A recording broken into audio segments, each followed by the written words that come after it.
ఎవరు బ్రో మీరు? నాకు ఈ రూమ్ ఇచ్చారు బ్రో. నాకు కూడా ఇచ్చారు. సరే.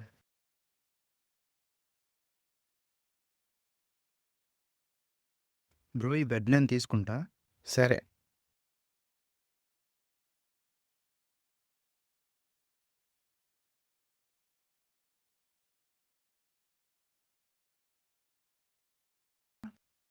బ్రో ఈ రూమ్‌లో నేను రాకముందు ఎవరైనా వచ్చారా? ఏమో తెలీదు బ్రో.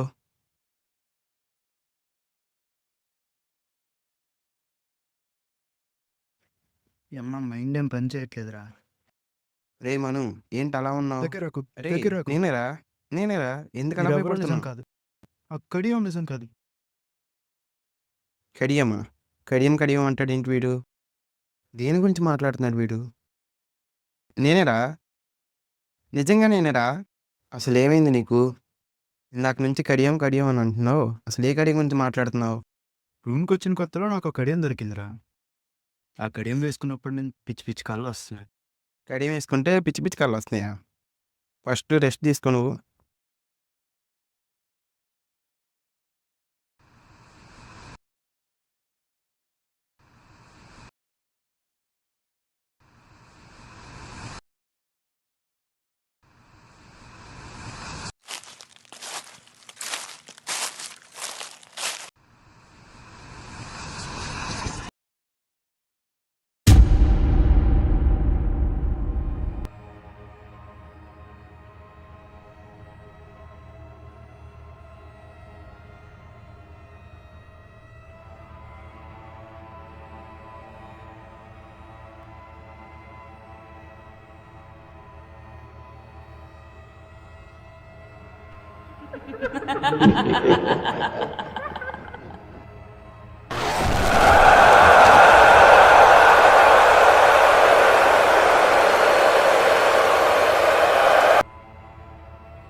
ఏంటి ఈ కళ? ఆ మనిషి ఎవరు? ఆ కడియంకి ఏమన్నా బ్యాక్ స్టోరీ ఉందా? అరే బా, ఇంతకుముందు పక్క రూమ్‌లో ఎవరైనా మిస్ అయ్యారా? అవునురా, మిస్ అయ్యారు. ఇన్వెస్టిగేషన్ కూడా జరిగింది. ఎందుకు అలా అడుగుతున్నావు? అయితే ఈరోజు పొద్దున్నొచ్చిన కల నిజం అనమాట. ఆ కడియం గురించి ఇంకా తెలుసుకోవాలంటే మళ్ళీ కనెక్ట్ అవ్వాలి. అతనితో కనెక్ట్ అవ్వాలంటే కల్లోనే కనెక్ట్ అవ్వాలి. ఈరోజు రాత్రి ఎలా అయినా కనెక్ట్ అవుతాం.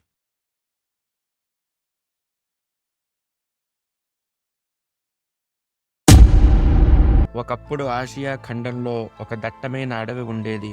అడవిలో ఒక మంత్రగాడు ఉండేవాడు.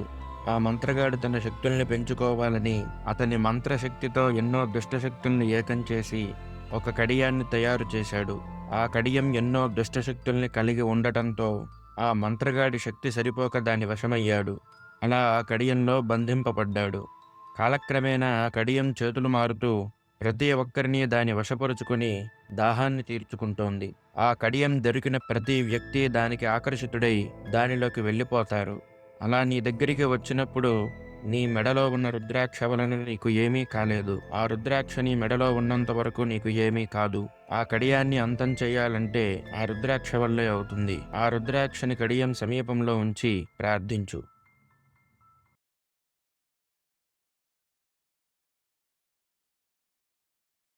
ఈ రుద్రాక్షను లోపలికి వెళ్లకుండా ఆపి అంటే ఖచ్చితంగా ఈ రుద్రాక్షతో నేను ఆ దుష్టశక్తి ఎదుర్కోగలను.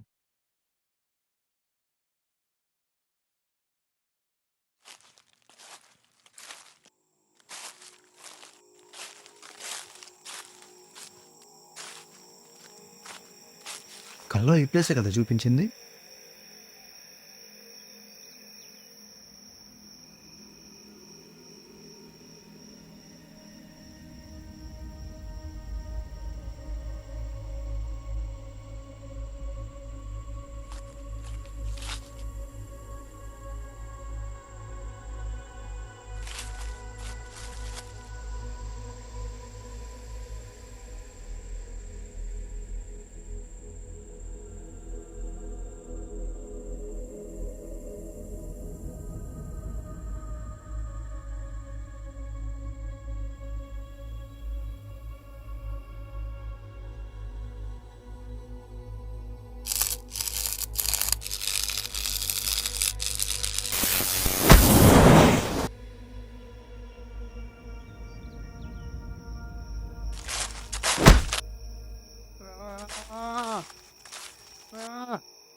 రుద్రాక్షది రుద్రాక్ష ఎక్కడా?